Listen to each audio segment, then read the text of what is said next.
This is The Weekly on ClickOrlando.com with Justin Warmoth. Good morning, I'm Justin Warmoth. It's been more than a week since Hurricane Ian caused widespread devastation, and as the scope of the destruction becomes more clear, officials are estimating that it'll likely go down as one of the costliest and deadliest storms in U.S. history. Soon after the Category 4 storm left the state, a number of federal, state, and local agencies sprung into action to help Floridians get back on their feet. This morning, Congressman Michael Waltz is here to talk about the federal response and the potential congressional aid package for victims. As a lifelong Floridian, as someone who has been through a number of storms, tell me your initial thoughts on Hurricane Ian and the damage it caused across a large portion of this state. Well, the damage in Southwest Florida is horrific and obviously very visually obvious. What I think we're still kind of wrapping our minds around, so to speak, is the damage across the rest of the state in central and northeast Florida. I could tell you in my district, along Florida's east coast, it really was a 1-2-3 punch. The storm was moving so slowly and dumping so much water on top of the water it was pushing into our rivers.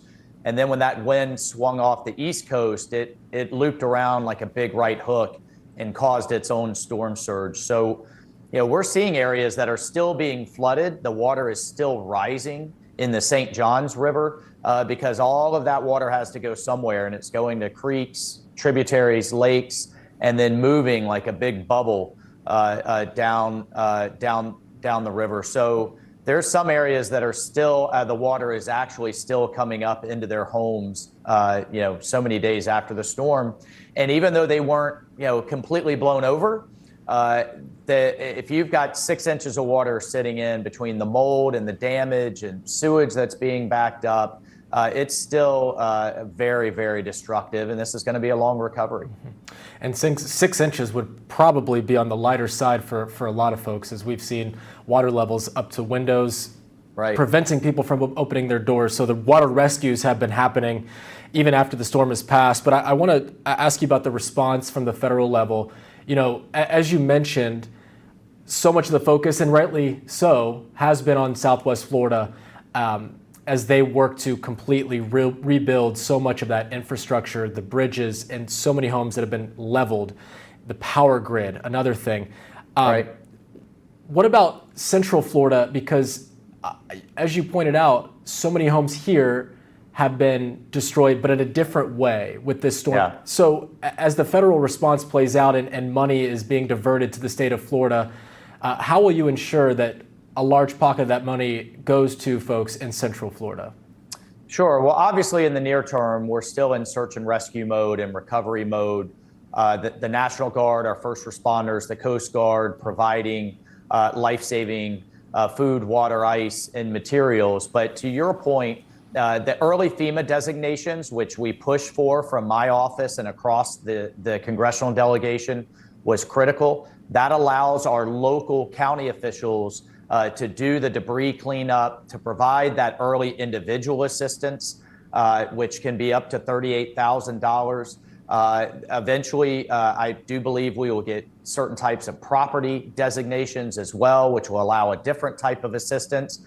And tomorrow I'm going to visit in Daytona, a center where the Small Business Administration, FEMA, other types of county and state officials will all be in one place with all of the experts to talk to people about what they qualify for and the process to begin as soon as possible applying for that assistance. That's why those FEMA designations for individual assistance were so important. This storm did not make landfall, obviously, on the Atlantic coast, and yet we saw the Sunglow Pier, we saw the Flagler County Pier, Flagler Beach Pier get damaged. And so it's just, I'm just curious how this storm compares, and if it's, I know that we don't like to compare storms because every single one is unique, but the billions of dollars in damage and the loss of life for this storm, this is a storm that we'll be talking about for decades and decades to come. No, I do think the damage estimates when they all come in are going to be historic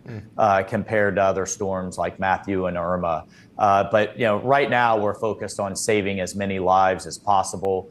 Property and other things can be rebuilt but the loss incurred from people and family members losing their lives in this storm, obviously never can be. So we will do what needs to be done to get that eventual recovery in place. But it's important to point out it's not just FEMA. It's the Department of Agriculture for our farmers and our crop damages. It's the Department of Transportation for our infrastructure. It's the Corps of Engineers to rebuild and evaluate those seawalls and whether bridges are still worthy and sustained permanent damage. And of course, the Small Business Administration for our small business owners that may have been flooded out or permanently impaired. So it really is a whole of government effort. It will take sustained engagement from our congressional delegation, from our senators. I hope that we can have a clean, relatively clean supplemental appropriation before the end of this year, if not early next year, to make sure those funds are flowing.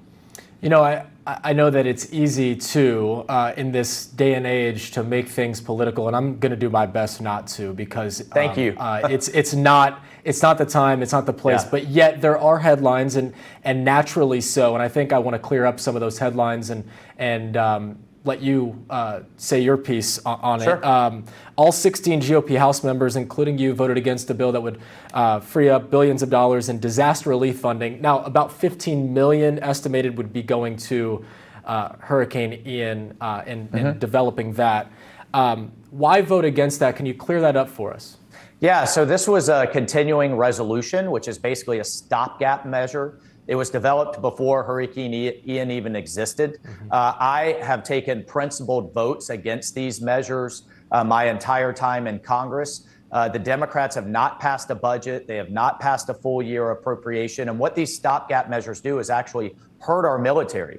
It actually is damaging to our National Guard, to our Coast Guard, and others that are out there because it doesn't give them a full year budget. It actually doesn't allow them to build anything new, no new helicopters or planes or ships. So I've consistently taken that approach. In terms of the FEMA Disaster Relief Fund, there were still $10 billion in that fund that would have not been affected. So that really explains the vote, and that's why I think you've seen people take that stance across the board. We will get a supplemental appropriation focused on Hurricane Ian and the damage estimates that come in. What I hope does not happen is that provide an opportunity for others to load in their other non-storm related priorities. And we see that a lot, and that's politics at its worst. And we'll continue our discussion on the response to Hurricane Ian coming up. Plus, Congressman Waltz will give his thoughts on the new developments on the war in Ukraine. Stay with us. This is The Weekly on clickorlando.com with Justin Warmoth. Welcome back. Florida's recovery from Hurricane Ian will likely take years, especially in Southwest Florida. Of course, funding those rebuilding efforts will need to come from the federal government. U.S. Representative Michael Waltz is back with us to explain what he's looking for when Congress eventually passes a relief package. What we hope doesn't happen, and this is kind of getting into the legislative sausage making, is the majority, the Democrat majority, will know that there's something out there that we oppose. Then they'll add this aid onto that and try to put us in a pickle, right? Of either because we oppose some other measure, having to vote against it or having to go for it, and then taking those kind of political hits. Again, it's not the time for politics. And along those lines, there have been other things in headlines that Governor DeSantis hasn't been strong on climate change, and it's almost this narrative of he got what he deserved, and that's just wrong on so many levels. It's wrong morally, but it's wrong on the substance. He actually appointed the state's first chief resiliency officer.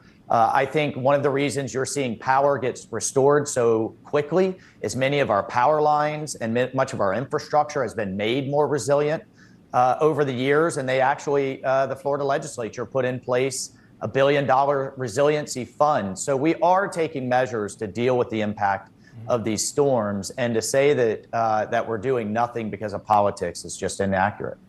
All right, let's move on from the political nature on that. But I want to get That's great. Thank you. I had to do it, just part of my job, and I know you understand Sure. that. But I'm curious how you felt watching so many of these rescues play out.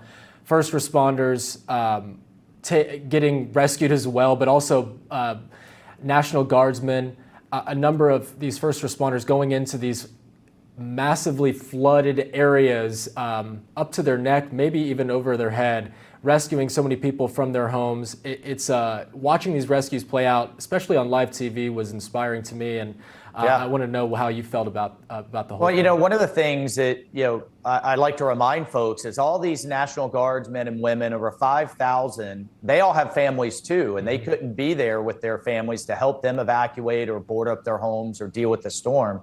Once again, their families had to do without their loved one. 1,200 of those National Guardsmen just came home from an overseas deployment. They barely got to hug their families before they were out there again. So we just can't thank them enough. I will bring up another controversial topic, however. 1,000 of those National Guardsmen and women are facing discharge from the military because they didn't take, they have concerns over the vaccine, or they put in for religious exemptions. In fact, one of the Coast Guardsmen who bravely rescued a number of people, risking injury and electrocution, strapped a woman in her wheelchair to him, was called by President Biden, a hero, is also facing discharge. Look, the vaccine has been shown to not stop the spread. The Floridians that they're saving, I don't think they cared.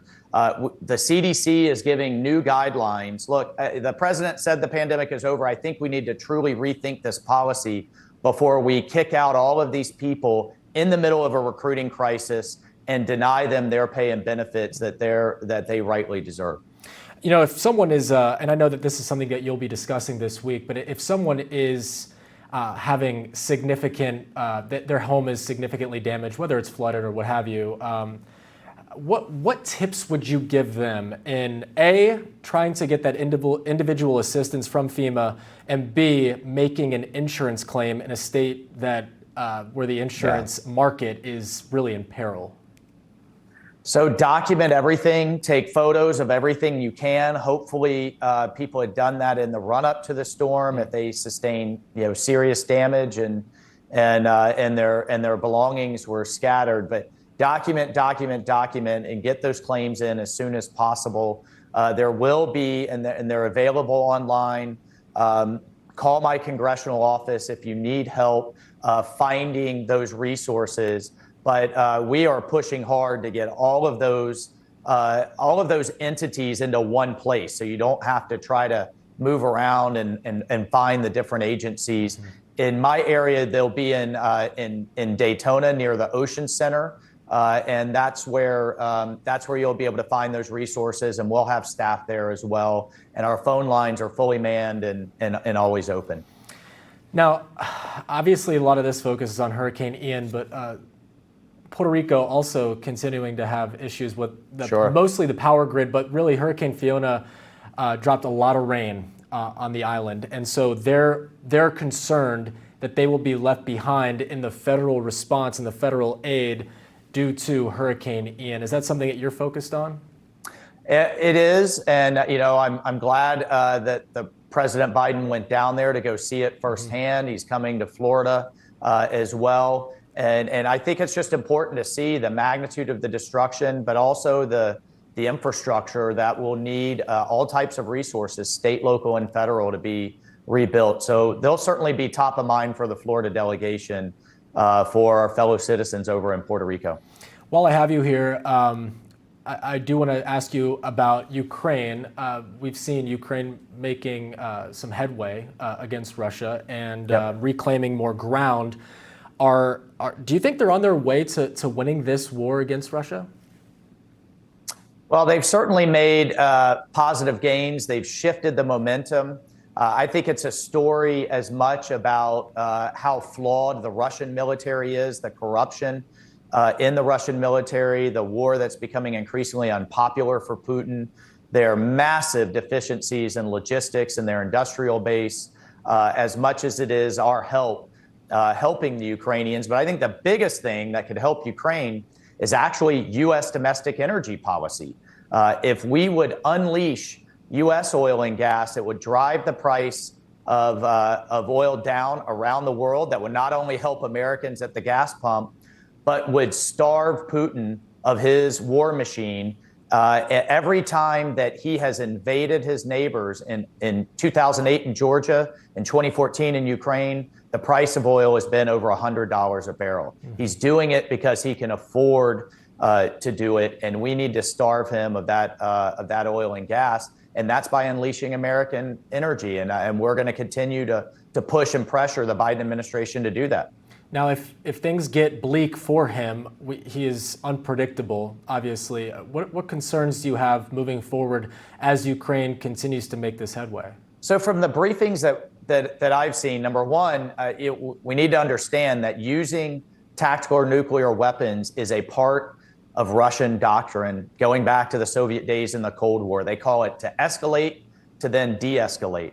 That is obviously incredibly dangerous. I think we need to send very clear red lines that any use of WMD, it could also be a radiation leak from Europe's largest nuclear reactor that's right now in the fighting. It could be some kind of chemical weapons. But as he gets more desperate, I do think it is more likely he takes that drastic measure. The big red lines I'm seeing is if the Ukrainians begin advancing beyond the line in 2014 from the original invasion or into Crimea. From the briefings I've received, those are real red lines for Putin. This is existential for him and for his rule. And if he gets his back to the wall, I think he's an incredibly dangerous figure. And we have more information on the individual resources already available for those impacted by Hurricane Ian on our website, clickorlando.com. I'm Justin Warmoth. Hope you have a great Sunday.